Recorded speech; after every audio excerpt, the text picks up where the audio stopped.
ભાવનગર જિલ્લાના વાલમધામ ગારાધાર તાલુકાના ચોમલ ગામી સ્વર્ગવાસી જનાભાઈ માવજીભાઈ પરમારની 5મી પુણ્યતિથિ નિમિત્તે 12 બીજના ધણી શ્રી રામદેવ પીરનું આખ્યાનનું આયોજન કરાયું હતું, જેમાં સગા સ્નેહી તેમજ વહાલા મિત્રોએ મોટી સંખ્યામાં હાજરી આપી હતી.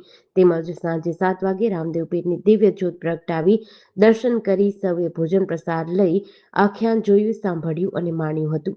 આજે ચોમલ ગામમાં અમારા વડીલ શ્રી સનાભાઈની 5મી પુણ્યતિથિ નિમિત્તે આજે રામદેવ પીરની જ્યોત અને ગામની અંદર આખ્યાનનું આયોજન કરેલ હતું, જેમાં સમાજના વડીલો, અમારા સગા સંબંધીઓ, ગામના બધા ભાઈઓ પધારેલ હતા અને આ કાર્યક્રમને અમારા દાદાની પુણ્યતિથિ નિમિત્તે બહુ ઉજળો બનાવ્યો છે. સમાજના લોકો, સગા સંબંધીઓ બધા હાજરી આપી તે બદલ એ લોકોનો પણ અમે આભાર માનીએ છીએ.